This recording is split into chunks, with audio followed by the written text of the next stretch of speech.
শুরুতে জানিয়ে দেব, আফগানিস্তানে ভয়াবহ ভূমিকম্পে নিহত সংখ্যা ছাড়ালো ৬ শতাধিক।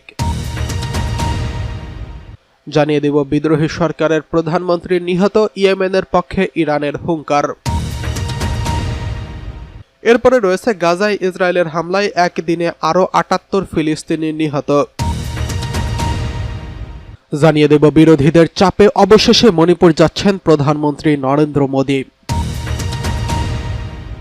সর্বশেষ রয়েছে বিশ্বের মুসলিমদের উদ্দেশ্যে ইরানের প্রেসিডেন্টের বিশেষ এক বার্তা। এতক্ষণ শুনছিলেন সংবাদ শিরোনাম, এবারে বিস্তারিত। আফগানিস্তানে ভয়াবহ ভূমিকম্পে নিহত সংখ্যা ছাড়ালো ৬ শতাধিক। আফগানিস্তানের পূর্বাঞ্চলে ৬ মাত্রার শক্তিশালী ভয়াবহ ভূমিকম্পে নিহত সংখ্যা বেড়ে দাঁড়িয়েছে ৬ শতাধিক। দেশটির স্বরাষ্ট্র মন্ত্রণালয় এই তথ্য জানিয়েছেন।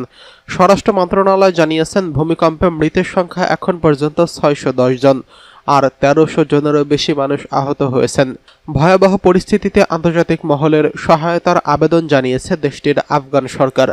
এনবিসির প্রতিবেদনে বলা হয়েছে, জনস্বাস্থ্য মন্ত্রণালয়ের মুখপাত্র শরাফত জামান বলেন, ভূমিকম্পটি একটি প্রত্যন্ত পাহাড়ি এলাকায় আঘাত হেনেছে, তাই মানুষের ক্ষয়ক্ষতি এবং অবকাঠামোর ক্ষয়ক্ষতির সঠিক তথ্য পেতে সময় লাগবে।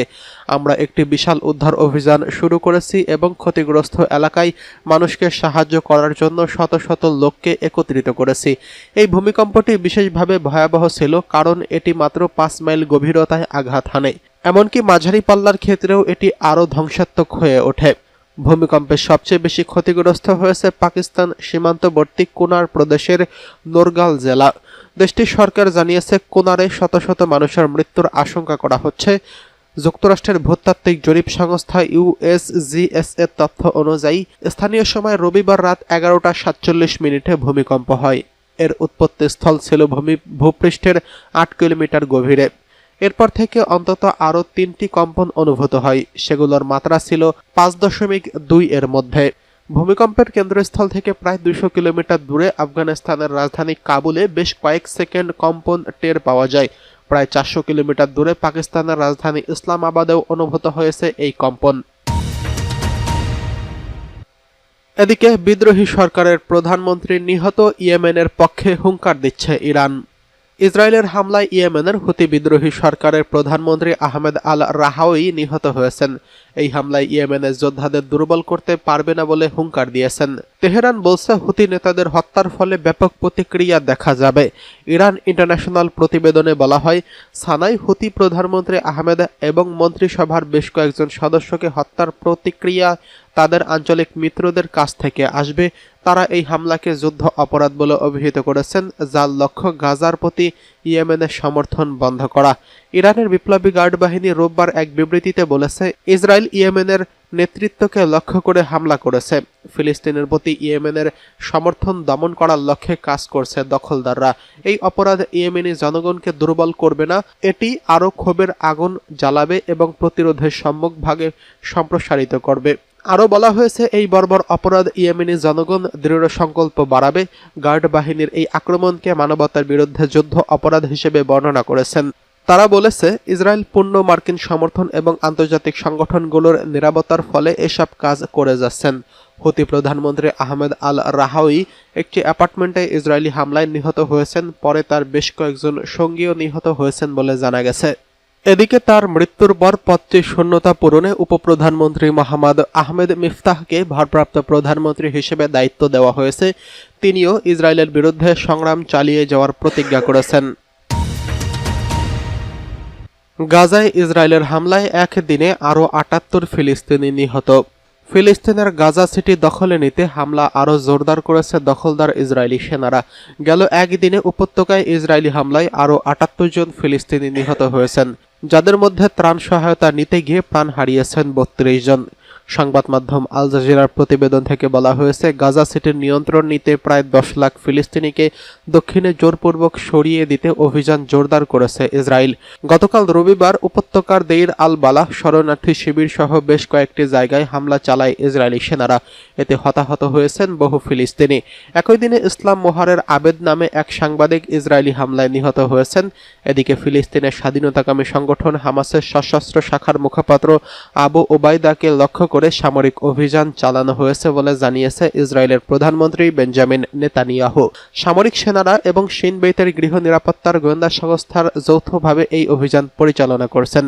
ইসরায়েলের প্রতিরক্ষা মন্ত্রী ইসরায়েল কাটজ বলেন, ইসরায়েলি সেনাবাহিনীর হাতে হামাসের শাখা সশস্ত্র মুখপাত্র আবু ওবায়দা নিহত হয়েছেন, তবে এই বিষয়ে কোনো মন্তব্য করেনি হামাস। ইসরায়েলি সেনাপ্রধান ইয়ার জামির বলেন, হামাসের বিরুদ্ধে আরও তীব্র অভিযান চালানো হবে, লক্ষ্যবস্তুতে আঘাত করা হবে, আরও সংরক্ষিত সেনা গাজায় পাঠানো হবে, পাশাপাশি আন্তর্জাতিক পর্যায়ে থাকা হামাসের নেতৃত্বকে নিশানা করা হবে।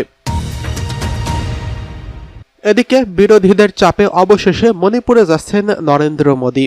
বিতর্কের অবসান ঘটিয়ে অবশেষে মণিপুর সফরে যাচ্ছেন ভারতের প্রধানমন্ত্রী নরেন্দ্র মোদী। দীর্ঘ টালবাহানার পর আগামী 12 সেপ্টেম্বর থেকে তার উত্তর পূর্বাঞ্চলে 3 দিনের সফর শুরু করবেন। সফরে মিজোরাম এবং আসাম থাকলেও মূল আলোচনার কেন্দ্রবিন্দুতে রয়েছে মণিপুর। 2023 সালের মে মাসে জাতিগত সংঘর্ষে জ্বলে ওঠে এই রাজ্যটি। কুকি মেইতেই বিরোধ রক্তক্ষয়ী সংঘর্ষে রূপ নেয়, নিহত হয় শতাধিক মানুষ। 2023 সালের মে মাসে জাতিগত সংঘর্ষে জ্বলে ওঠে এই রাজ্যটি। কুকি মেইতে বিরোধ রক্তক্ষয়ী সংঘর্ষে রূপ নেয়, নিহত হয় শতাধিক মানুষ, আহত এবং বাস্তুচ্যুত হয় বহু মানুষ। ঘরছাড়া মানুষরা এখনও শরণার্থী শিবিরে দিন কাটাচ্ছেন। এরই মধ্যে মণিপুর রাজ্য সরকারের কার্যকারিতা নিয়ে প্রশ্ন ওঠে।